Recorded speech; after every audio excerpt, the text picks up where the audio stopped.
Get ready for the show, it's about to begin. Pro fan talk when we dive right in. Sports talk, hot takes, ain't nothing we lack. We the real fans, nothing holding us back. Mic check, 1, 2, y'all know the drill. We bringing the energy, we keep it real. From touchdowns to liquid air on the slam dunks on the court. Every sport, every game, we holding down the fort. We breaking down the plays, dissecting the stats. Pro fan talk, we keeping it fat. Debating with passion, no filter, no doubt. We the voice of the fans, we scream and we shout.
Thank you, thank you.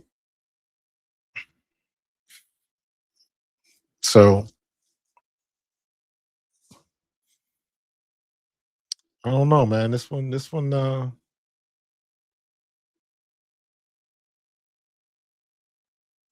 I was muted for that whole time. Let me see. Nah, it looked good. It was looking good on my end, but I appreciate it. So So dude, I was muted the whole time. Like, damn, this stupid microphone. Listen, you could probably see me shaking my head then because I was like, this one threw me for a loop because I wasn't expecting this one. I was not expecting this one. So yeah, that's the way it goes. So appreciate y'all letting me know that though, because my microphone, I was green on my end, so one of them things. Let me see if the mic. Yep, still looking good. But there was two people that was untouchable, and that was Jeff Stoutland and Vic Fangio, and now both of them might be gone. And when I saw the message that Stoutland left on his X feed or whatever, and he was like Stout out, I was like, oh Lord, no. And then this is the first thing I thought about. This is the first thing I thought about was who was that? Was it uh TJ Watts? Whichever Watts brother that wants to play for Pittsburgh. And when they had the camera on him, when Mike Tomlin was announcing that he was stepping down, and he was just like, no, no, no, no, no, no, no, no, no, no, no, no. Just kept repeating himself. And that's pretty much how I'm feeling right now. It's like anybody but Stout. Anybody but Stout. So you talking about the pressure being on because you have got some mighty big shoes to fill. Mighty big shoes to fill. And that's just one more thing. You talking about low hanging fruit. If things don't go well next year, Nick, you might as well pack it up, bro. So the pressure's on now. And I know things are supposed to look different, and that's the aspect of the game. But when you're losing a piece of your team that is responsible for a lot of your success, that's oof. Yeah, I know my Lotta is not happy with that. I'm with you on that one. So every coach leaving but Sirianni. Yeah, that's the other thing. So now they had to convince Fangio to come back. Stoutland is out. We still don't know what's going to happen with AJ Brown. So, man, and what I'm scared of is I don't want to be I don't want to be just okay next year. Our Super Bowl window is still open, and I don't want to blow that. We already blew this year, but now you looking at. I was talking to somebody yesterday, and I was like, is it just me, or is it just not a lot of a buzz for the Super Bowl this year, or is it just that's what it seems like? I could be wrong, or I could be biased. My perspective could be um, a little skewed, being an Eagles fan, but it just don't seem like the buzz is there. Maybe it's just me. Maybe it's just me. Bad Bunny and all. So, um, yeah, that's they better be on point next year. The pressure's on because everybody gonna be shaking their head, talking about, see, you shouldn't have let Stout go. Should have gave him what he wanted. You shouldn't, all of that type of stuff. But I understand you can only get away with that for so long. You can only get away with that um, when you're looking for another coordinator. Who you gonna bring in and you gonna tell them like, we got our guys. You can't. This guy is you can't bring him in. Um, that's hard to do. That's hard to do. You can go all the way back to Parcells. Like, hey, if you want me to cook the meal, you can at least let me buy the groceries. Parcells said that when he left Dallas. years ago. Still remains true to this day. So NFL not for long. So it can't even. I'm like, listen, it me? Is that the sense that like it's just like I tried to watch the Pro Bowl, like, oh God, that is so bad. The Pro Bowl is just horrible now. It is. It's just it's bad. It's bad. The flag football stuff, nah. And I know I'm an OG. I know I'm old school. I played in the 90s. I get it. My perspective on that specifically is probably outdated, but it is just I know that everybody was watching the clip this week where who was it? Was it Ronnie Lott or was it Sean Taylor? Somebody in the Pro Bowl game, somebody hit a quarterback.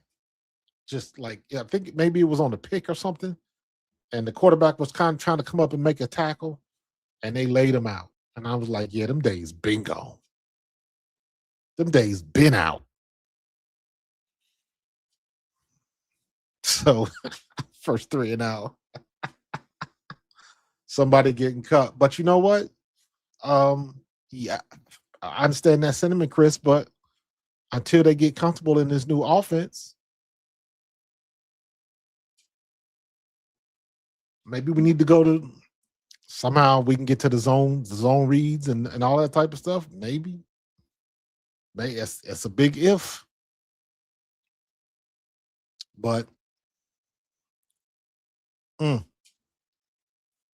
just like right now, it's like these dudes working on the oil rigs in the ocean. They get paid a lot of money, but the risk that you have to take to make that type of money, risking your life every time you set foot on that one of them things. This is a big risk. This is a big risk. It's like we done cut one of the load bearing beams in the house, and you still trying to live in that house and build on it. It's like might not work. But be careful.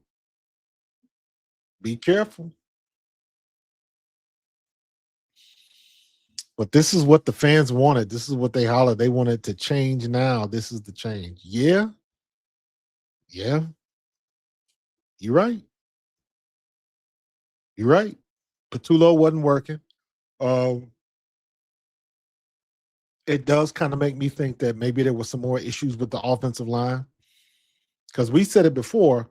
I know I've said it. I know I said it when me and Tone was on the Bald Eagles podcast. Like Jeff Stoutland didn't just forget how to coach. It doesn't work that way. He just didn't forget how to coach. Something else was going on. It wasn't just all the injuries and stuff. Like something just didn't seem right. And maybe with the whole thing with the pass game coordinator or the run game coordinator stuff, maybe maybe that was it. It could be. Maybe Stoutland was trying to do one thing and Sirianni was like, no, we got to do it this way. Or Patulo was like, nope, we got to do it this way. So I don't know. I'm guessing. I'm throwing stuff to the wall to see what sticks. I want to see what sticks because I don't know. And I tell you what, um, the interest in the Philadelphia Eagles going into camp next season just went through the roof. Matter of fact, let me call the Eagles now and get my passes for alumni day at practice, or maybe I can just go a couple days when it's not alumni day and just tell them like, hey, I need a pass so I can get to practice on this day so I can go watch practice for myself. I did that last year because I wanted to watch the Browns and Shador and all that kind of stuff, and then he ain't even practice. But it was a ton of people there. It's going to be the same way this year because you want to see what's new. You want to see what's new. Are we going to get something different next year from Jalen, or is it going to be more the same? That's the other part of this. That's the other part of this. Jalen has had what He's only had a 2-year coordinator once. Kellen Moore, because Kellen Moore was only 1 year, correct?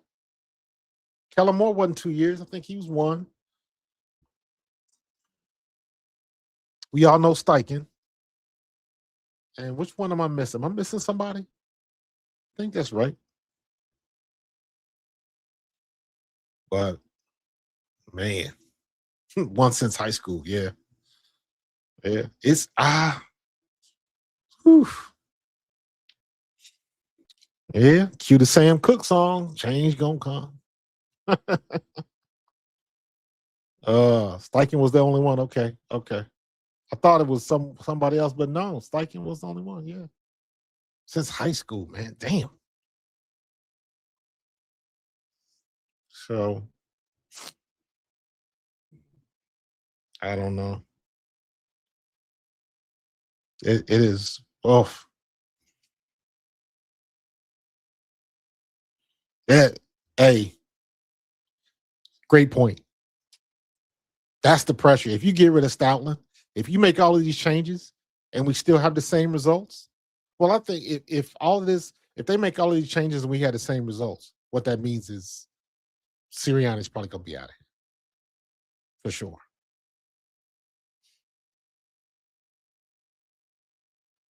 So I don't know. I don't know what they're gonna do. Um, but the changes better be swift, and they better be major. Well, I shouldn't say that. Let me rephrase that. I don't care about the changes. I don't care what they are, what they look like. The results better be different. Let me say it like that. Because you're gonna do what you want to do. You got Mannion. He's the next wonder kid. Um, he's the next brainiac in the league. He's young. He's all of the stuff. He's the dude. So all right, we gonna roll with it. We gonna roll with it. But the results better show something. They better show something. That's why I'm trying to figure out um, the next shoe to fall is what's going to happen with AJ because can Sean Mannion convince AJ that things going to be different enough that he would want to stay, or were we all wrong and the relationship between AJ and Sirianni is so bad that he just like F y'all. I don't want to be here. This is not good for my mental health. I'm out. He gonna end up with the Patriots or Pittsburgh or I don't know, wherever. I don't know. We gonna find out. We're gonna find out. Yeah, Linda, he wanted to go. He saw the change and he ain't like it. So he stepped. He stepped. I saw his reports. Let me see if I can find uh it may have been from Pelissero, Ian Rappaport. Let me see.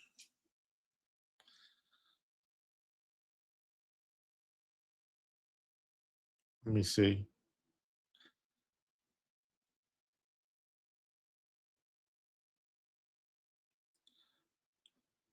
Yeah, I'm not sure.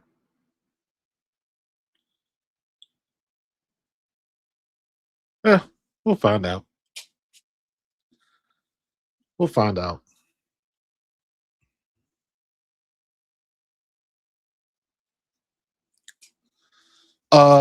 I saw that myself. Maybe.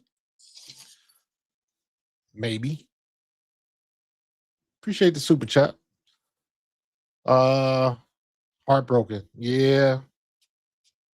Yep, yep, yep. But Paul, I honestly believe in I think Mannion gonna be pretty good. I think he's gonna be pretty good. But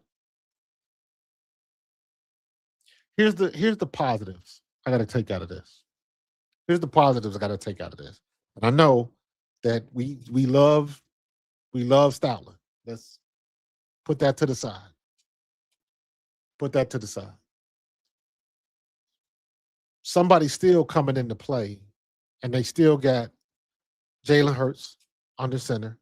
You still got Saquon Barkley in the backfield, and you still got let's just say Devontae Smith, because we don't know what AJ is gonna do, and we don't know what Dallas Goedert's gonna do. But you still got some pretty good players on offense, and you're still gonna have a healthy offensive line to start the year. At least we hope. So we'll see how much better it's gonna look. We'll figure that out. So I'm not. It's more just being nervous because you at a new school now. You at a new school now. You would have gone for Nick Foles for OC and QB coordinator. I like Mannion for those same reasons. The same reasons I would want Nick Foles in there. I like Mannion because I've said this before. Mannion is still got the muscle memory of being a quarterback, so he'll be able to speak. He'll be able to speak the language. So that works to our advantage. So, what's up, Green Wing Man? Appreciate the super chat. If anybody was wondering if Stoutland didn't get any blame for the poor O-line performance and running game, today was your answer. Yeah, man. Yeah. I mean, wow, this was. Yeah, I saw Leffler was leaving too. Yeah, I saw that. But again, that don't really bother me. You got a new OC. I just, when you got a coach that's the best in the business, you got mighty big shoes to fill. That's all I'm saying. Jeff Stoutland was unquestionably the best in the National Football League. Unquestionable. So you have zero confidence in Sirianni? I still got confidence in Sirianni. I still got confidence in him. I still haven't I can't overlook what has happened. Right? We cannot like Sirianni for various reasons. But whatever those various reasons are, if that is your choice to criticize in that arena, that means you have to acknowledge the good that he has done. You can't have one without the other. If you don't like the way he's yelling at the fans, then you got to be aware of what he has done with the vets on the team and how he's kept the team going in the same direction. So you got to take the good with the bad. That's the question. Who demoted Stoutland? But again, the run game was looking bad this year. But is it because of injury or was it because Stoutland didn't know what he was doing? I don't know. This won't be the first time that he's had major injuries on the offensive line and you kind of like had to deal with that. Not the first time that happened. It was just a big red flag because of Saquon and what he did the previous season with the 2,000 yards and should have been league MVP and all that type of stuff. So now you go from feast to famine. Bubble screams and comebacks, no imagination. Yeah, but that's not Stoutland is the run game. And let's be real. If you run game coordinator, what that means is you know what Sirianni wants to run or you know what the offense wants to run. And you find the most efficient way to do that. And it changes from week to week based on the personnel and what you can do and matchups and things of that nature. So you still gonna have some good guys in here. You still got Leonard Dickerson and Cam Jurgens, assuming they're gonna be healthy, because they ain't gonna be none too happy with Stoutland gone. But this is how the sausage is made, and you can't avoid it. NFL stands for not for long. Everybody get a turn, and right now it's our turn. But I tell you what, and this is one of the things that you got to give Sirianni credit for. We wanted Sirianni fired after 2023. I didn't want him fired, but if he would have been fired, I would have understood. But the majority of people wanted him out after 2023. And not only did he come back, and we have one of the best offensive years ever in our franchise history on the ground, we won a Super Bowl. We took it to the ultimate end.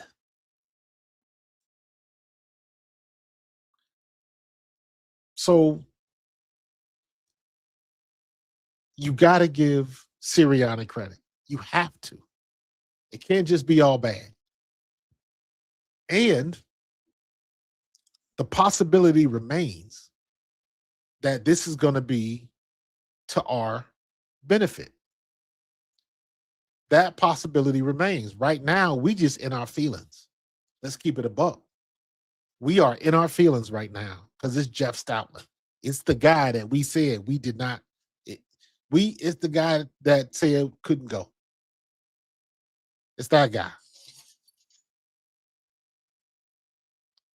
So that's one of those things you just got to deal with. We are in our feelings right now, and we kind of got to deal with it. We'll get over it. We got to get over it because as soon as the first day of camp starts next year, can't worry about that. Can't worry about Stoutland no more.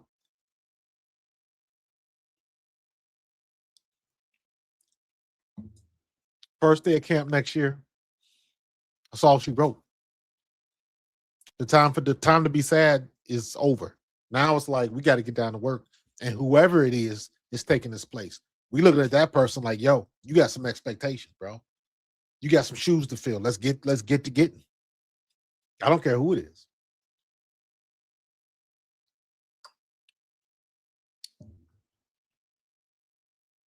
So we'll see. I read that, Panda. I read that. Let me tell you what that means. Let me tell you how I decipher that. To me, what that means is that could be that could go a couple different ways. It's like, hey, we still trying to do this.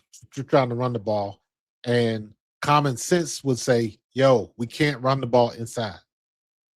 I said that almost every game. How come we can't block inside the tackles? Because let's keep it a buck.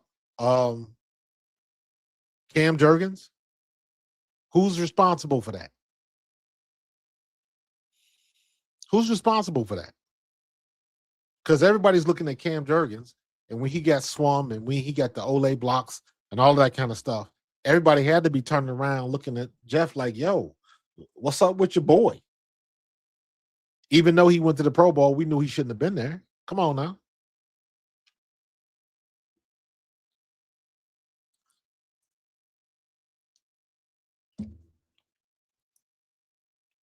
Jurgens was bad. Dickerson was bad. Mailata wasn't good. Lane Johnson was hurt. Tyler Steen was okay at best. And Fred Johnson was okay at best. At some point in time, everybody on that offensive line was either injured or struggling.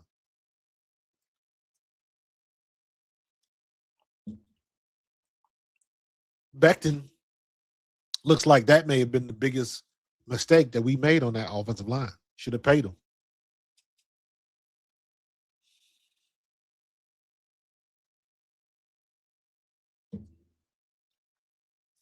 Was it worth what we went through? Would have been better if Big Becton was there. I don't know. You still pissed?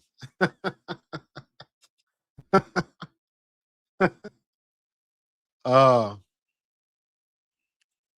we demoted Jeff. Week 6 Eagles run game got worse. Yeah, I can't argue with you.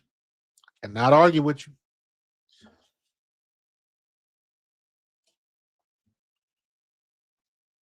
So it is what it is.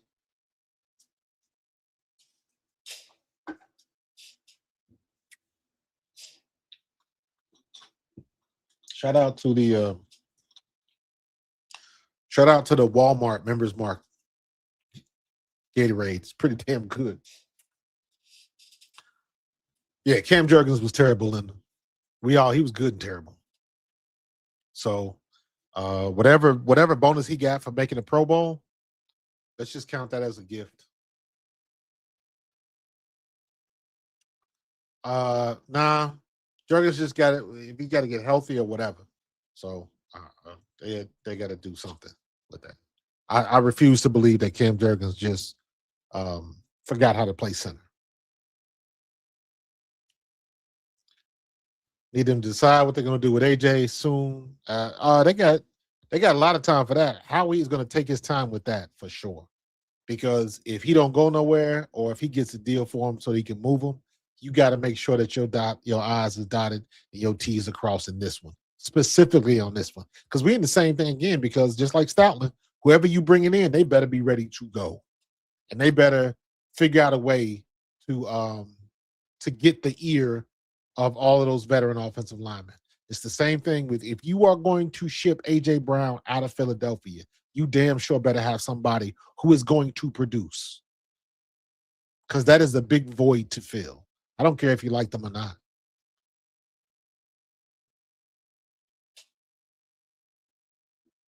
AJ Brown in his worst year is still 1,000-yard receiver.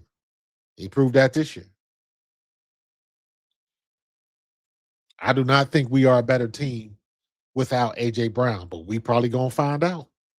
I just hope we don't F around and find out. You feel what I'm saying? Groundhog Day. They're nice. Yep. Yeah.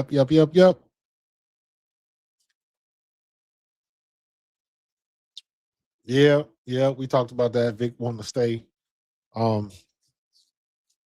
But everything we saw with Kelsey, shit, with Brandon Graham, you step away when you're ready to step away. And I said this before: if you stepping away and somebody can talk you back into it, that means you wasn't ready to go. That's how I look at it. He wasn't ready to go. Because if he was ready to step away, ain't nobody gonna convince you otherwise. So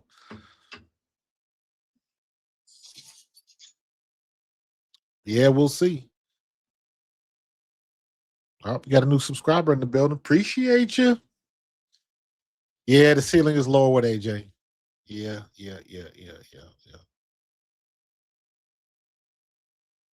But what the thing, let me go back to this, to Dre Day's point. The thing I think about with Devontae is who is going to be opposite Devontae Smith to cause the defense to make a choice. That's when your personnel is to your advantage, because you got two number ones out there at receiver. You either got to pick Devontae or you got to pick AJ. You can't do both. Somebody's going to get you, and you better pick right. And now, if AJ is gone, they're going to double team Devontae, unless Jahan Dotson can be that number one receiver again. You know, you throwing out question marks again. That's what's happening. You throwing out question marks. So, boy, oh boy, oh boy.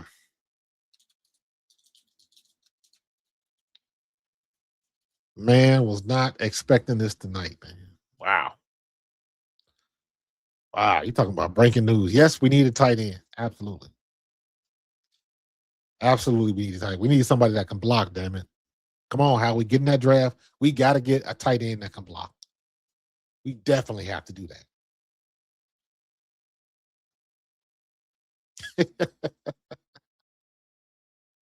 Q say he tired. He tired.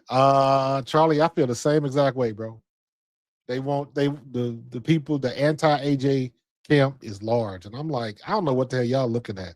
I was angry and still am to a certain extent to Philadelphia fans who are thin skinned to the point where they think a couple of tweets from AJ Brown and all of a sudden he's a malcontent, he's a diva, he's this, he's that. I don't, because so even some of the stuff that big bro Seth was like, I ain't agreeing with that. I know you don't like it. Seth, that ain't our era, bro. These kids do it differently now. But for the most part, AJ Brown came to work.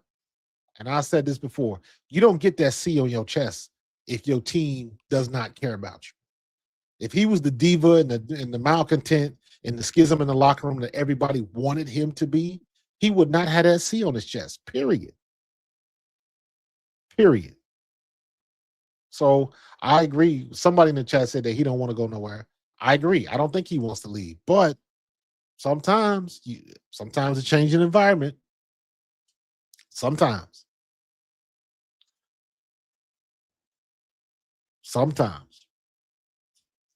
All right, I'm dropping the link because I know somebody got some hot takes and some opinions. You know what? This is what I'm gonna do. We're gonna do it one at a time. I'm not gonna bring on like a lot of people. So if you got something to say, I'll bring you on, give you like 2-3 minutes, say what you gotta say, we're gonna keep it moving. All right. So oh Rob, come on, dog. You are not gonna pluck the Mexo line hanging out down on Kensington Avenue. You wrong for that. You wrong for that. You are so wrong for that.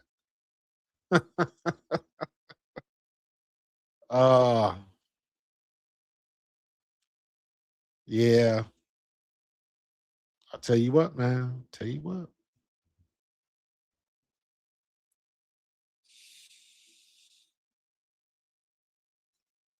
Steph felt disrespected when demoting him week 6. I agree. I agree. I agree. What's up, Chris? What you got, bro? What it do, Coach? You got me? I got you. Man, nothing too much. I think most of the stuff you've been talking about covers the majority of what's been happening. I thought we was gonna have a little. So much for having an off season, right? I feel like it's been more stuff going on in the past few weeks since the season over with. Than this is going to be a very active off season. Yeah. Now. I think the Stoutland thing was crazy. Obviously, the Patulo thing, we seen that coming, but I think it's the first time I've talked to you really since I think the season ended, if I'm not mistaken. But it's been a lot going on. Uh-oh. Think your battery went out. I don't know what happened. We lost him. He'll be back if he can. Yeah, Tiffany, I'm trying to not get in my feelings. Uh-oh, he back. Hold on. His name popped back up, but I don't see none.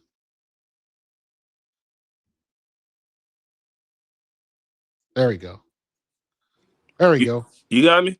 Yeah, I got you. Okay, I think I got a phone call. I think my phone do that. But anyways, to get back to what I was saying, I just hope all these changes come next year. I hope this offense is carrying their weight, man. That's pretty much, yes. That's just what it's gonna have to be. And one thing I really want to, I hope whatever these people talking about with Jalen's limitations or whatever the case may be, like I hope this offseason all of that can get addressed. Whatever they think he can or can't do. Well, yeah, I don't buy that. I never subscribed to it, but let's find out then. I mean, I think I don't buy that at all because those same criticisms and expectations have always been there. Yeah. So I definitely think that. I mean, the AJ stuff, there you go. Lost him again.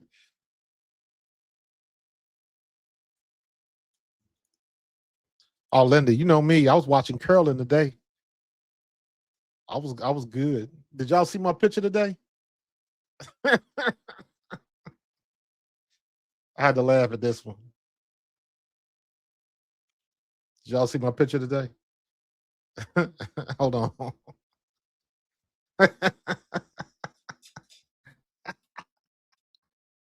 I had fun with this one today. I'll be messing around with AI and stuff like that. So I thought this was funny because I was watching curling all day.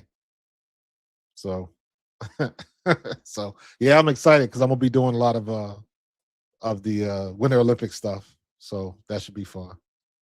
So that was funny to me. All right, back to business. Let me see. Oh, all right, Chris. This is my last spot. This is my last try with it. All right, go ahead. If it don't Hurry up, work get it now, in before you leave again. yeah. You can see me? I can see you. Okay. Well, and then now, just to get through it, but yeah, you touched on pretty much what AJ said, but I think what happened with Stoutland today, Sirianni's for sure gonna be on the hot seat next year, man. They're Yeah, gonna have to that offense is gonna have to carry its weight for sure. I don't think we can I don't think we're gonna be able to get by with the whole we found a way to win and everything else like that next year. We're gonna have to carry the weight of the offense. And then with the Vic news, I think he'll be there next year, hopefully. But I mean, this is what happens, man. When I think this is the reality of being a Super Bowl contender. When you don't reach expectations, massive changes happen. This will come with the territory. absolutely, man. You know, Each team is a soap opera in itself. So exactly. You know what I'm saying? I feel like this is the part that people, about being in the Super Bowl window where it's like when you win, it's awesome, no question. Like we enjoyed all of last year, but we see the flip side of that this year when you don't. And it's not so much that you didn't win; it's the way we went out. I mean, how bad we looked, how early we exited the playoffs, the fact that it was a home game. This is what's going to happen. So, yeah, and making changes. Hopefully, it don't get too crazy from here. But like I said, I feel like we gonna know the truth about this year next year. We gonna find out everything we need to find out about this year. We gonna find out next year for sure. absolutely. That's the way it go. Yeah, but yeah, that's pretty much my rap for the night. Nothing too long, too crazy before I end up dropping out again. But All right, man. once again, AJ was right. That's all I'm gonna leave off on. You got that right, man. Yes, Appreciate sir. you, man. All right. AJ was right. Absolutely. But think about it. Has anything really changed? We already had the expectations for the offense, and there was already some things in motion that we wanted to see that had to be different from what we just witnessed. So, and it still could happen. It still could happen. Like I just said, right now, we all in our feelings right now. I know I am. Because Jeff Stoutland, I was like, that dude is untouchable. Because he's the best in the business. He's the best offensive line coach in the National Football League, full stop. And now he's not with the Philadelphia Eagles no more. Is it because he was demoted? I don't know. But that's the low-hanging fruit. So that's what everybody's going to think. So regardless of if it's true or not, there's only one way to prove that that's not the case is we're going to have the offense has to be better than last year. And that's not hard to be, considering everything that happened, the way we were calling plays and just the way we were bipolar as a offense. It's not hard to be better as an offense. Everybody's healthy. But now the offensive line is a big variable. Everybody knows mathematics. You got to solve for X. Now the X is our offensive line and our offensive line coach. We got to solve for X. Who's going to be there? And are they going to live up to the expectations? Because now all eyes are going to be on that offensive line. Whoever that coach is, oof, you better put on a couple extra pair of socks because you got some big shoes to fill. It's going to be crazy. Eric, same way. I've said that many times. Both of them were untouchable. I thought Stoutland was untouchable. I've been saying that for years. And then I was saying that Vic Fangio, he had gotten to Jeff Stoutland status. Those two dudes, I don't care who they bring in. They don't, Stoutland and Fangio do not move. Do not move. But guess what? We can't always get what we want, can we? Okay. We can't always have nice things. So, so yeah, so it's oof. That's a lot of weight that Mannion has to carry. That's a lot of weight. His shit has got to be right. Like, bro, you better be the wonder kid that everybody thinks you are. Because if you ain't, ooh, oh, Philly gonna be like piranhas up in there trying to eat that meat. They're gonna come for you. They're gonna come for you. And the only way to get through it is you have to be proficient at what you're doing. That's it. And again, the bar is low because of what Kevin Patullo couldn't do with the chess match and the way the offense was getting out coached and the way we performing. The bar is low. So we better figure it out. You're gonna learn today. So oh yeah, I understand that. I understand that. But just like any organization, and it happens in any organization, to your point, everybody's been close to a situation or watched it happen where the star player, for whatever reason, gets pushed out. Normally it's because y'all not treat me right, y'all not appreciate my talent. Um, I'm not being paid well enough for the things that I'm bringing to this company. It's always something like that. And this ain't no different. This ain't no different. So, yeah, that's what everybody's looking at. Man, you better be the next McVay. Yeah. You better have that type of effect. Let me just say it like that.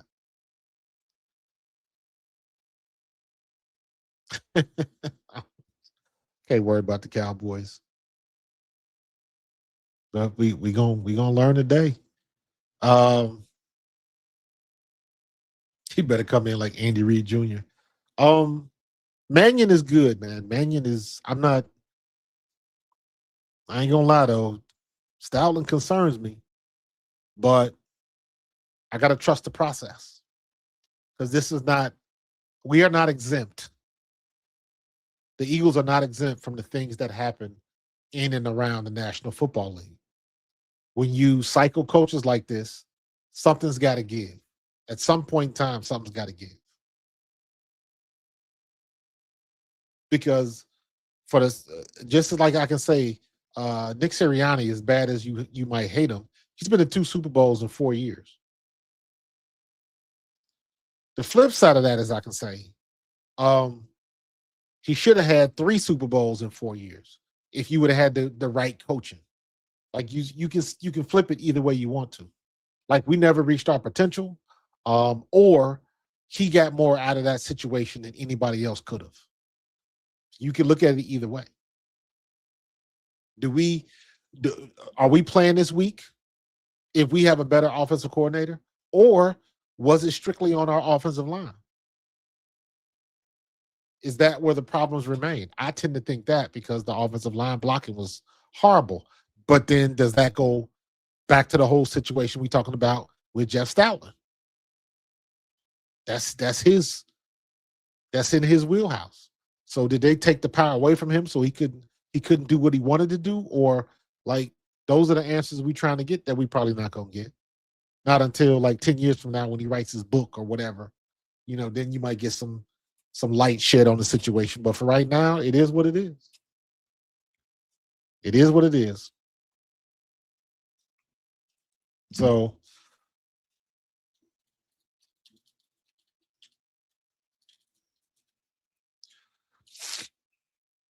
I'm dropping a link in if anybody else want to come on, because I'm only gonna rock this for an hour. I'm only going to rock this for an hour, so we're going to be rolling for about another 10, 15 minutes. So I'm going to give you plenty of time if you want to come on and say what you got to say. Remember, if you come on the mic, you do not have to have your camera on. I know a lot of people feel a certain kind of way about that, so you don't have to have your camera on. So my hope for starters is the wheel routes out of the backfield. not check downs. So I'm not there yet, Panda. I'm still in my feelings, man. I'll be all right by the end of the week. I'll be all right by the end of the week. Not right now. I got it. I'm processing. Both can be true. The offensive line was a problem and the OC not up to snuff. Absolutely, Dave. Good point. Good point.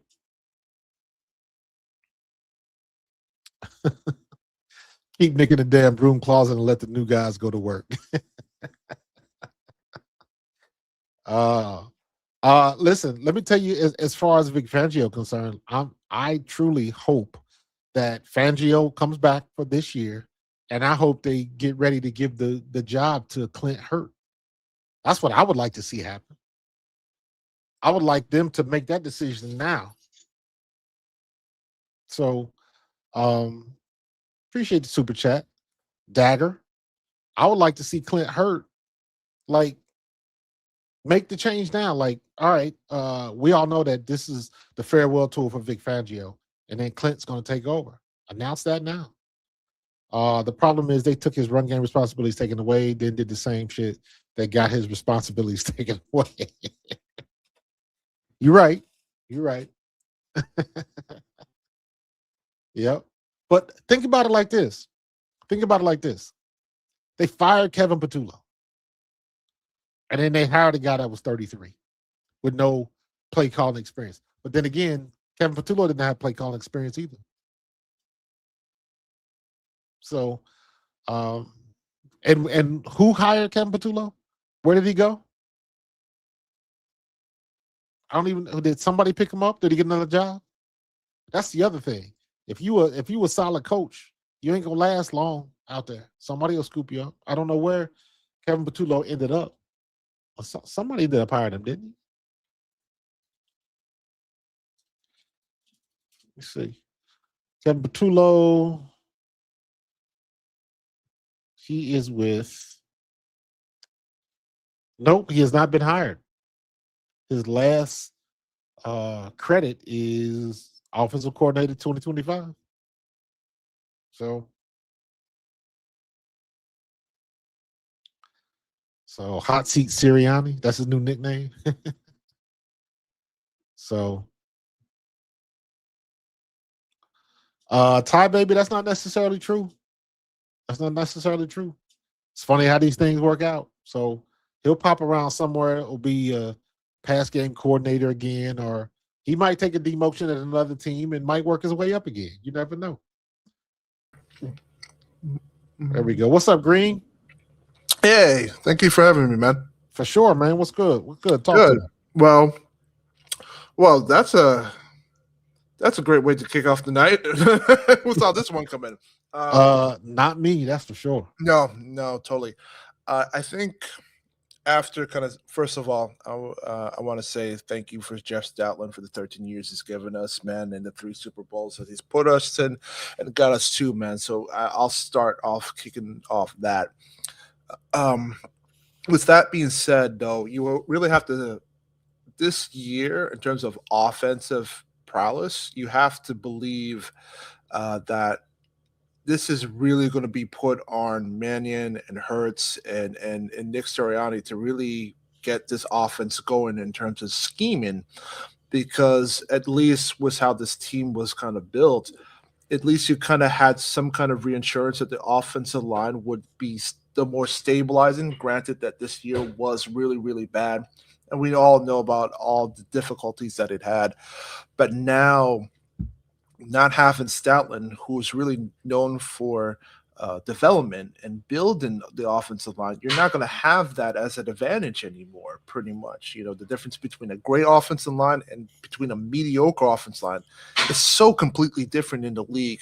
So moving on that, this year really it's going to be very scheme dependent because you really are not going to depend on the fallback of a good offensive line this year or whoever we're going to get in terms of an OC coach. Yeah, I mean that's fair, but that whole thing changes if the offense is successful. Correct, of course. So it's still gonna be based on what Mannion puts together. I agree. Because Mannion could have it now. Again, he's supposed to be the wonder kid. He's supposed to be the Wile E. Coyote super genius. I agree. So we might not even be having this question next year. That's absolutely true. Yeah, it's possible. Yeah, no, I agree with that. It's also possible that might not happen either. So, yeah, it's very interesting. Now with everything that is happening, do you still feel that the Eagles are still a Super Bowl bound team, or because now that we've lost a key member on our coaching staff, does that maybe do we push back those expectations a little bit now, and maybe we're looking more of a playoff bound, and then we'll see what happens moving forward? Well, I look at it from the situation. Every team, I don't look at it as far as Super Bowl. I look at it as far as our Super Bowl window is open. Okay. But how I look at things is, are we a playoff team? Because once you get to the playoffs, that's the only thing that matters. Agree. Because once you get to the playoffs, then you could be like what San Francisco did to us. Mm-hmm. All it takes is one game and one. I was just reading. I didn't get a chance to read the whole article, but now Seahawks is was it Emin Wari got injured, so now they dealing with injuries the week before the game, and like stuff like that happens. And I say this all the time: every team is one play away from glory or ruin. Agree. So I think the Seahawks are going to win the Super Bowl. I don't think Drake May is going to outplay Sam Darnold, but Sam Darnold has a history of Sam Darnolding the big games that he's in. So I agree. Ask anybody from I got a couple good friends of mine that are Vikings fans, mm-hmm. and they shaking their heads like all that time we had him and he couldn't do this. So, yeah. What I'll admit, Coach, man, but you got to admit, this was such a weird season to watch because it wasn't like the year. I feel like whoever got into the playoffs, it wasn't about who was actually good on their strengths. It's just whose warts were going to come and screw them over as the game went on. And I feel like when you watched the playoffs, it felt like that, Yeah, I agree. The Rams struggled. The Rams had a special team issue throughout the entire year. Us as the Eagles, we would look good in the first half and we would comatose in the second. We had that bipolar offense. Yeah, bipolar offense. You saw so many teams' warts come and bite them in the butt in the last minute. So I just felt like in terms of how this year, I just felt like this was just a weird year in the NFL. And like you said, offense production was down and defense production was up. So things were just weird this year in terms of offense. So I feel like that should get settled hopefully next year. I hope so. I just don't want our offense to be frustrating. Again. I agree. Because the one thing I did say this year was there was no team that was head and shoulders above anybody else. I totally agree. The parity was sky high this year. Oh yeah, that is why we had our opportunity to go back to back was high, and we just for whatever reason that offense just could not get it together. I agree. I agree. And it ended up costing us. And shout out to San Francisco, they were good on the day they had to be good. Unfortunately, that was in Philadelphia. Yeah. I'll sit down and end it with this. Whoever was Mannion, whoever scheme that he works with his offense and the crew is, they desperately need to get the wide receiver 3 going. Like they need to. There should be no excuse this year not trying to figure out how to either get Cooper or Wilson, whoever's going to be wide out 3 coming into it, because I get it that you have A.J. Brown and Devontae Smith. Maybe Goddard takes a discount to stay around. I understand those. There's only so much the ball can go in, but these last couple of years of just not getting wide receiver 3 has been ridiculous. Nah, They I need to agree. figure something about that. I agree, man. They got to do something with that. And even, I always go back to 23. Mhm. As frustrating as that year was, Jalen was throwing the ball around pretty good. Yep. And we made sure that, in 2023, everybody and their mama knew that A.J. Brown was going to get a quick slant. And he was going to break a tackle and make a 5-yard pass turn into a big play. Agree. He did it almost every game. They knew it was coming, and they couldn't stop it. And all of a sudden, we stopped it. That's what I didn't understand. We stopped throwing the ball. So it's not like we couldn't do it. We just stopped doing it. And then, there's plenty of proof that says, even though I say it wasn't all Kevin Patullo's fault, because Kevin Patullo doesn't block and he doesn't drop passes, but Kevin Patullo lost the chess match enough times to where I would say, yeah, we might want to go in a different direction. I agree.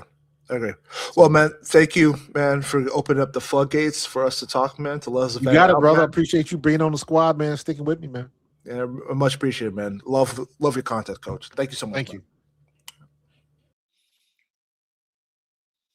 you. Yeah, we got to be better than last year, and we got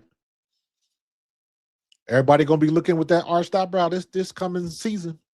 But it's still so many things that have to happen, because now we are about to go into, now we in Howie season. Now we about to see Howie Roseman, his approach to the draft, and what he's looking at in the draft. It's got to be, not that it's never been important, but now the focus has got to be greater, because now you got some new pieces on the board that you'd have to acquiesce, that you got to accommodate. So, listen, Howie's the Wizard of Philadelphia. You know how I feel about him. I got supreme confidence in him.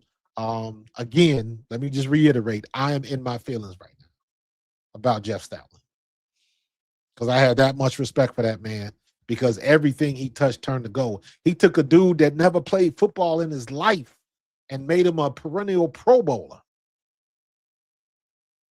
Jordan Mailata, if he keeps it up, might go to the Hall of Fame. Somebody that never played football before in his life. That's a real possibility because of Jeff Stoutland. Because he saw the guy playing in Australia. Crazy. Wilson finally looked good catching the ball. Yes, in preseason, solid blocker. Wonder why they don't try him at tight end. I don't want him at tight end. I don't want him at tight end. And the reason why I say that is because let him play the position he plays. I don't want to move him to tight end. To me, that is no different than what we did to Hassan Reddick the first half of the season, where they were dropping him back in pass coverage and all of that. That's not what we brought him here for. We brought him to put his hand in the dirt and get to the quarterback. And when we started letting him do that, Hassan Reddick could have been in line to have 18 to 20 sacks, like Crosby and like Myles Garrett. He was that good. But them first 4 weeks, Jonathan Gannon trying to drop him back into coverage, trying to do something cute, trying to make the personnel fit what you wanted to do instead of fixing your game plan based on your personnel. You always got to go with the personnel you have. Let them do what they do.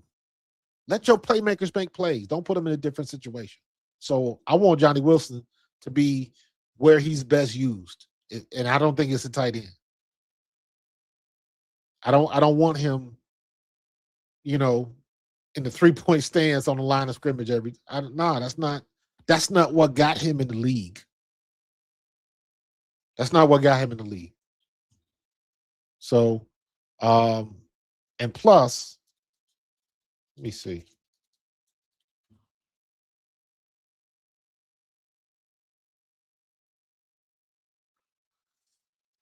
I know. So here's the other thing. He's 6'6", listed at 230. On the offensive line? Nah. When you that tall, now if he was like 6'6", 250, we could talk. 250, 255. Antonio Gates size, that's a different conversation. But when you 6'6", 230, you tall, you're not necessarily big. And you're going to have to I don't want him on the offensive line making business decisions. No. Not when you're going up against a defensive end that might be close to 300 or a defensive tackle that is 300, or an edge rusher that coming at you at 250, 260, that's the same speed as you are. That's not good. That's not good for business on his part.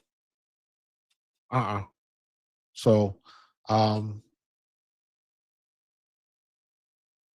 we'll see. Who can't chew gum and catch at the same time? Johnny Wilson?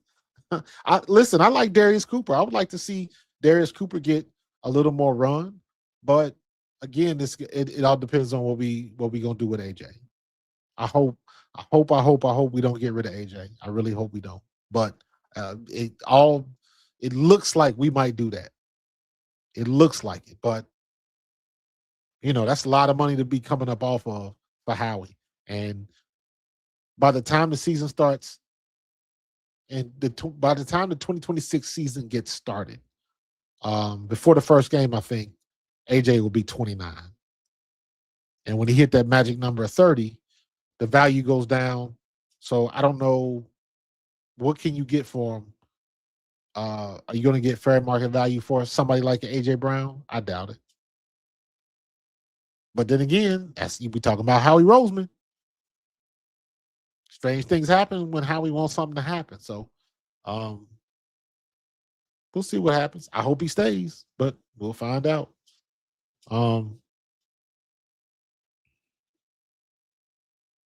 Yeah, they brought Tank here to play special teams. And he was a better running back. Yeah, I think that's because we couldn't run inside and he was bouncing everything outside. What's up, Drake? What up, Coach? Good, man. I'm good. Talk to me. What's going on? I got a couple questions. As far as the draft, I've been on the mindset of I'm not drafting a lineman unless I know he's guaranteed to start right away. I'm in the mindset of draft impact players. So I'm thinking either tight end or cornerback. What do you think? Me personally, I would draft for need.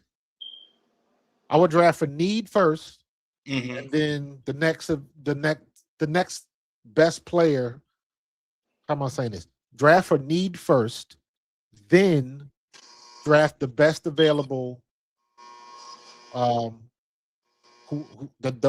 best available player in the draft. That comes second, but you got to get need first. Because I look at it like this: how many times do the guys in the first round? How many times do they not pan out?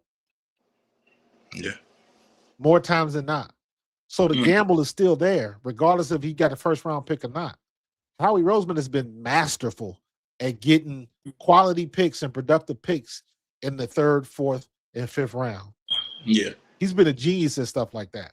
But he also, we got Jordan Davis, we got Nolan Smith, we got Jalen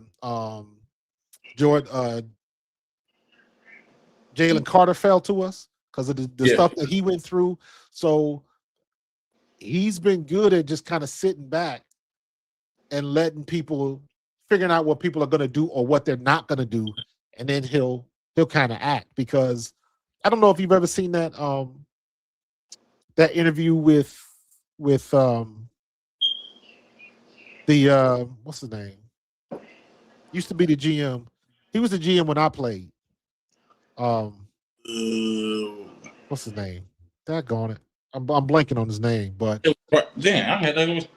he was on with Ray Dinger one time, and he told the story of when the Eagles were supposed to draft Russell Wilson, and they just assumed that Russell Wilson was going to be available, and they didn't expect Seattle to go get him, and Seattle did. And because they had a chance to go get him, but because they didn't think that anybody wanted him, they kind of sat around and thinking that he was going to fall to them, and it didn't happen. And after that, it's been like, if you want somebody in the draft, you got to go get them. Don't wait for them to come to fall to you, because a lot of times it doesn't happen. So, and I'm saying all that to say, Howie Roseman has been good enough to, when he sees a need or when he sees a guy that he wants to get, he goes and gets him now because he learned that lesson. So do you think reason why I asked, do you think it worked? Because last year, I don't know, maybe it's just me, it seemed like it was a concerted effort for nobody to make any deals with the Philadelphia Eagles last year. Yeah. I mean, usually it's not out of the realm of possibility of the collusion and backhanded deals, and it's a very small circle of billionaires that talk to each other all the time. Mm-hmm. I made a point last year when we were talking about what happened with Shador when he was going through all of his interviews, and I was like, then the word came out about what happened in New York, and it's like, well, how come everybody is going to just miss on him? I was like, this is what happened. Whatever happened in New York happened. Dayball told his owner, and what do you think the owners do? They talk to other owners. Yep. So there are some behind the scenes deals. If people think that doesn't happen, it does happen. So there's some things where they can collude and like, all right, we're not going to draft him, or let's just sit tight, because I know if they pay him, it's going to be a domino effect of all these other. They know all of that type of stuff. So, and again, I'm saying all that stuff to say that can happen. So you can't wait for whoever it is that you're looking for. Me personally, if it was me, I'm going for offensive line, and I'm going for tight end specifically. Now, if depending on what happens, there's always somebody in the first round that does something that nobody expects, and it starts a domino effect in the draft. When things like that happen, that's how we ended up with a Nolan Smith. That's how we ended up with the Kobe Dean dropping. Yeah. So stuff like that happens all the time. And what happens when, did we think we was going to get Quinyon Mitchell and Cooper DeJean? No. But it happened because somebody else did something else, So you kind of got to wait and see. And that's why I always say I got supreme trust in Howie Roseman, because he's shown too many times how he can manipulate the draft to our favor. So I'm like, yo, you the Wizard of Philadelphia, bro. Do your thing. This is where you make your money. Yeah, because at first I was like I said, I had the mindset I'm not into drafting alignment with the first pick, but that's because we had Stoutland. Like if you look at our offensive line, the only first round pick is Lane Johnson. Yeah, and that's it. And you can go back to even when Kelsey was there. So he's been able to develop linemen in later round picks. So that was my mindset. But now that he's gone, I kind of don't know I don't know. It kind of leaves us in limbo which direction we go. I don't think we're in limbo. It's just a question mark on who's going to fill that shoe. Whoever we get, they're going to do their homework, and they're going to be a good offensive line coach. But it's like you stepping in to fill in the role of a Hall of Famer. Yeah. You know what I mean? Whether it's the Eagles Hall of Fame or the NFL Hall of Fame. Jeff Stoutland was one of the best in the business. Full stop. Agree. So that's what I worry about is can somebody fill in those shoes adequately? Hopefully we'll get another veteran guy in here that can do that. But is Mekhi Becton as good as he was at guard if Jeff Stoutland is not here? They were looking at Mekhi Becton like he was a bust in New York. Yeah. Because he was a first round pick. Mm-hmm. So he got his money off the rip because he was the first rounder. But he didn't pan out. And then we get him and we move him to guard, a 6'6" guard at 330, 40 pounds or whatever he was. Mm-hmm. And I'm like, that is work. That is somebody who's a master at his craft, because every offensive line coach ain't gonna be able to do that. Yeah. So, and I'm not trading AJ. I'm not trading. I don't think Howie's even going to trade him unless it better be an equal player. I don't think he's just trading for draft capital. I don't think it's happening. But I don't know. I hope not. we will revisit all of these questions after the combine. Yeah. Because when the combine happens, now you're gonna see some things, and you're gonna see some people like, where did he come from? He ran the 4.3 what? What? Okay. He ran the 4.3 what at 6'3"? Yeah. Stuff like that happens, and then you start looking at these athletes like, oh, okay. Because somebody's going to raise some eyebrows, and then the draft board starts fluctuating. And then somebody's available that they didn't think is going to be available. I was watching the Senior Bowl, and they got this kid from a Division III school that they call him the best wide receiver in the class right now. Yeah. So now it might be hype, and he still got to go through all of the, the combines and stuff like that. But now his name is on the board where it didn't exist before. So somebody's going to take that pick. Yeah. And then somebody else is going to slide because of it, and then the shift starts. So it all depends on what we value as what we need first. Yeah. That's what it comes down to. What we value first. Is it offensive line? Is it tight end? Is it? I agree with you. We got to get somebody to fill in that gap where Dory Jackson is. Yes. Somebody got to be CB2. Yes. What they gonna do with Reed Blankenship? Are we gonna have to get another safety in? Yeah. Because Reed Blankenship was good enough. Don't forget, Reed Blankenship was an undrafted free agent. Mm-hmm. He ended up starting his rookie year, and the reason he ended up starting is because Reed Blankenship, who wasn't the strongest, he wasn't the fastest, but Reed Blankenship knew where he was supposed to be on the field. Mm-hmm. He was smarter than everybody else. Yeah. That's why he played. So if you get rid of him, once again, who you put in his place? And can they produce? Can they be the quarterback back there that can put everybody in the right spots? Yeah. So it's a gamble. Whichever way you go, whether you want to go another receiver, a DB, offensive line, tight end, whichever way you go, it's a gamble. Mm-hmm. Yeah. Appreciate you, Coach, man. That's the only thing I had to ask. Appreciate you sticking with me, bro. All right. Have a good one. Yeah, that's a good question. That's a good question. Like it's a gamble any way you go. Would you like to see who would you like to see as an O-line coach? I don't even know. I don't have names of coaches like in my mental Rolodex like that.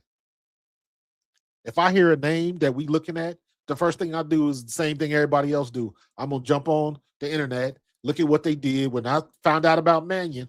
Okay, let me look at Green Bay. Let me see what he did with Malik Willis. Let me see what he did with Jordan Love. Where was he at before then? Oh, he was still in the league 3 years ago. He's a career backup. Like, okay, so then you kind of get familiar with other people in that situation. So I'm not tied into the coaches like that. I got to look up and do my homework. So I don't know what they're gonna do. I'm gonna be just like you. If a name comes up, I'm looking in it. I'm looking in it. Just like I saw an article when Dayball hadn't declared where he wanted to go, and we were still hoping we could get Dayball here. And then I saw somebody start spitting out Dayball stats like, why y'all so interested in Dayball? He wasn't a very good offensive coordinator everywhere he's been. He hasn't been that great, and he had a good point. But he was the big name that everybody, once the name gets out there and the narrative gets started, everybody jumps on that narrative. So you really got to do your homework. So Eagle Drew, I don't know. I have no idea. I'm still going to be doing, because we have a lot of time. I think they'll make that pick before the draft. So we got a little bit of time for that, but I have no idea. I don't have anybody in my mind.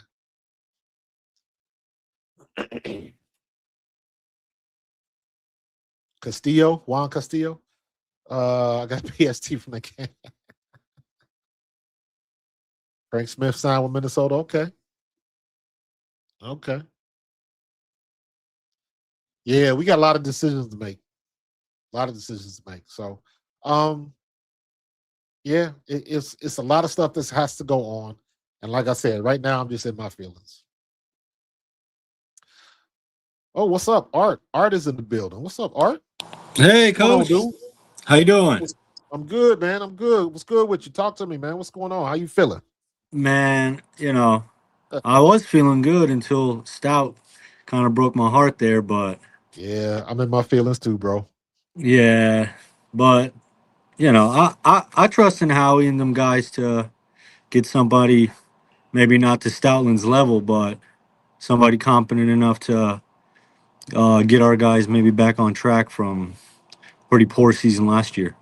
Yeah, I gotta try to remember that. You're not gonna get somebody on Stoutland's level, No. but you do have to get somebody that's competent in what they're doing, and that can be enough. When you still got one of the best running backs in the NFL in the backfield, that should be Mhm. enough. That should be incentive enough to put something together that can make him effective again. So we'll see what they do. Yeah. I mean, I think Barkley's going to come in this year pretty hungry because he's seen that last year, he left a lot on the field, Yeah, a that whole wasn't his lot. fault though. But, maybe I should say him and the O line left a lot on the field. Well, I mean, the whole line was trash last year when it came to run blocking. And Yeah. I'm saying that because I watched a lot of film on just specifically on run blocking, and they were bad. They were bad. The pass blocking was average to good. It was enough to get it done, but the run blocking was just trash last year. A lot of the long runs that Saquon had, and even Tank Bigsby. The reason why Tank Bigsby took off the way he did was because Tank Bigsby is a bounce outside type of runner, He's which bouncing him out. worked to his benefit with the way our Yeah. offensive line was blocking. Everybody Right. would get sucked up on inside. He would plant that foot, bounce outside, and commit to it. Whereas Saquon was just the opposite. Saquon is trying to hit the hole where it's supposed to go. But a lot of his big runs, he bounced outside. So Now, would you say there was any scheming involved in that? Because how we said all year, run up the middle, run up the middle. That's all they did. Run up the middle, run up the middle. nah, I don't. I don't. I wish there was, but no, because a lot of the stuff that I watched, I like to call it, Saquon making chicken salad out of chicken shit. He was making Yeah. people miss just to get back to the line of scrimmage. That Mhm. wasn't schemed like that. We were getting beat on the line of scrimmage. We were losing the battle in the trenches. And it just so happened that we had one of the better running backs in the NFL that didn't make the offensive line look as bad as it could have been. So, we lost Art. But good question, Art. I appreciate you, bro. So, got a laugh not to cry, Q. Yeah, I'm with you, man. I'm with you. It's gonna be all right, man. It's gonna be all right. We good. We good. We good. Got a lot of time. Got a lot of time. It's just we in our feelings, man. We in our feelings, and we got a right to be. Jeff Stoutland was one of the dudes that was untouchable, so it's okay. Um, we're gonna be in our feelings for a couple days, and then we'll be fine. By the time the draft come around, we ain't gonna be worried about Stoutland. I hope. I hope. So, but yeah, some more things to think about. But as of right now, I'm gonna enjoy my last 2-3 days of being the Super Bowl champion. Um, before we pass the torch to the Patriots or to Seattle. And then I'm gonna see if I can get in touch with my man Ian Cummings, because it's all about the draft. It's all about the draft. Oh, my boy Art came back. Sorry, coach. That's on me. So I had good, so to, good. I had to get some family matters taken care of. Um, but yeah, man, I remember I was telling you earlier, coach, the other day, I really believe even had you ran it back with Kevin Patullo, now I know everyone's gonna be like, "What are you crazy?" Had you ran it back with Kevin Patullo and that O line just played better, it's a whole different story. There Yeah, might still be limitations, yeah. right? But I think we wouldn't have gone home against the Niners. That's for damn sure. Well, here's the funny thing about that. because of everything that just happened with Stoutland. My question is, what was Sirianni and Patullo trying to do to the point where they thought they felt they had to remove him as run game coordinator? Is it because I refuse to believe Stoutland just forgot how to coach? No. Right? So, And it was early on in the season too that they removed him, right? yeah, is it because I'm in two, I got two things going on in my head. When somebody asks you to do something and you know it's not a good idea, or the way they want to do it done is not the best way to do it, but you do it anyway, but it makes you look bad because you did it. And then you're like, that normally I wouldn't do it that way. You don't get the opportunity to say that because all they see, especially in the NFL, all they see is you were the run game coordinator and y'all couldn't run with Saquon Barkley. So I look at those plays where Cam Jurgens didn't block a soul. Is that on Jeff Stoutland? Was he teaching something in practice that they were catching on, or was he losing? Was he losing a step, quote unquote, as a coach? I don't know.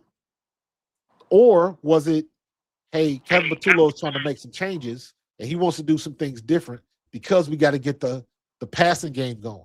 So we got to do some things different. So I don't know. Maybe we'll find out. Maybe Stoutland will write a book somewhere. Somebody just put something in the chat.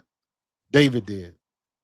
Adam Schefter reporting Stoutland will remain with the organization. Not exactly sure what that means though. So he's going to remain in Philly. He's a Philly guy. He's in the same situation while not quite as old as Vic Fangio. Jeff Stoutland don't want to go nowhere, move his family and all of that type of stuff. He's too old for that. No, he's not going anywhere. Nah. So, and that's a great question. What is his role going to be in the organization? I don't mind having somebody back there that can step in and be like, y'all need to be doing this a different way. And you can't argue with his expertise. But that can be sketchy depending on who you bringing in, because you bringing in somebody to do a job. And the last thing you want to do is whoever you are hiring and paying to do that job, now you got somebody looking over their shoulder. Nah, don't do it this way, do it that way. Well, then why don't you stay in the job then? Let me pass or fail on my own merit. So it's a sticky situation, man. I'm in my feelings. Oh. No, yeah, man. It's a big loss because I thought he was going to be done after the Super Bowl last year. And to see him come back and then we struggled this year, I was thinking, okay, him and Lane are going to definitely wait until, you know, they don't get exited in the first round and they look like crap all year, right? Yeah. But, that's the other thing. I don't know what Lane's going to do.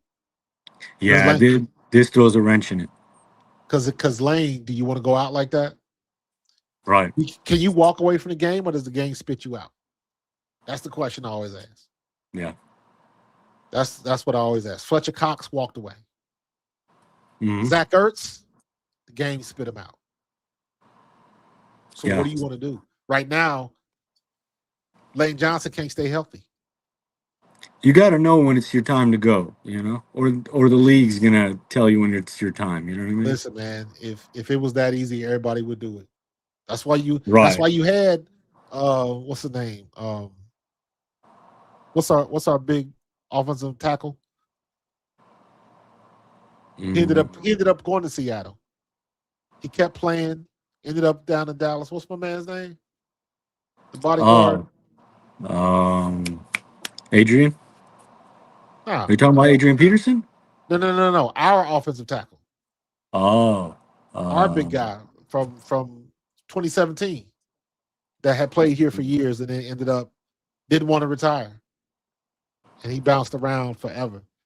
Somebody will put it in the chat. I know. But my point is that just look at Brandon Graham. When you and I'm looking at Brandon Graham. I'm looking at what Vic Fangio, Jason Peters. Thank you. What Fangio did. Everybody's saying that Fangio wanted to retire, and they talked him back into it. I'm like, nah, they didn't talk him into shit. When you want to retire and you are ready to walk away from the game, there ain't much anybody gonna do. Look at Jason Kelsey. Jason Kelsey could have played, could have kept playing. He had a couple more good years in him, but he walked away because he was ready to walk away. Then you juxtapose what happened with Brandon Graham. Brandon Graham walked away. He had that same teary-eyed press conference. Yeah. And then he ended up coming back. Couldn't do it. Playing well. Yeah. So when somebody is ready to go, they're going to go. I don't think Stoutland was ready, or not Stoutland, but I don't think Fangio was ready to go. Because if he was ready to retire or walk away, they wouldn't have been able to talk him back. And he's got such a hellacious defense too, you know. I mean, you look at the guys he's got. I mean, that's tough to walk away from, you know. Yeah. Even though I'm sure he's thinking, man, I got the money, I got the titles. I mean, I'm going into the Hall of Fame. I'm just gonna go hang out with the grandkids. But then you look at that defense, man, and you're like, man, I got Coop, I got Q, I got Reed, I got Jalen Carter. I mean, come on, man. It's very difficult, even from a player's perspective and from a coach's perspective. It is very difficult to walk away from them relationships. That's the hardest part. Mm. The person that's going to probably be hurt the most from this news about Jeff Stoutland is Jordan Mailata. Yeah. He can't pick Jordan Mailata. Jordan Mailata didn't play high school. He didn't play no football. None. No, nothing. And Jeff Stoutland saw a YouTube video, went over and got him, and has turned him into probably going to be a Hall of Fame offensive tackle. Yeah. He was rated #1 player overall in 2024. So that it's very difficult to walk away from relationships like that. Absolutely. But you got to do what you got to do. Yeah, like I said, I mean, you know, I'm sure it looks, you know, the grass is greener on the other side. These guys are thinking, because they're like, man, I ain't gotta stand on these cold ass sidelines. I ain't gotta deal with The these grass might be dudes. greener, but it still got to be mowed, bro. Exactly. Still got to be Absolutely. mowed. Because you don't want to go down 10, 15 years later. You're like, man, should have never left that defense, right? Should have gave it one or two more. Look at Mekhi Becton. Man, I know he's regretting it. Now, that wasn't necessarily his fault, because I ain't gonna never get mad at you for getting your bag. If the Eagles wasn't gonna pay him, and the Chargers were, go get your bag.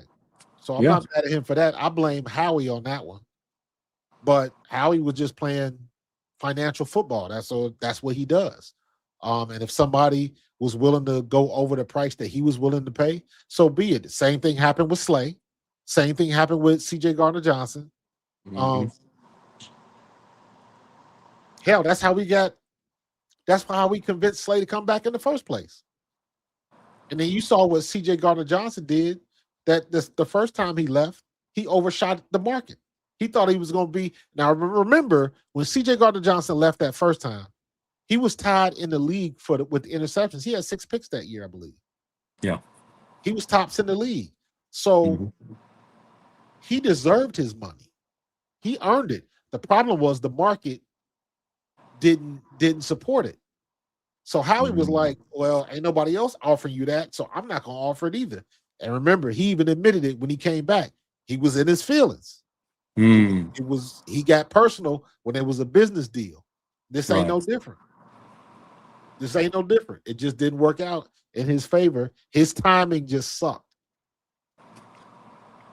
Then you look at the other side of that. You look at somebody like Milt Williams.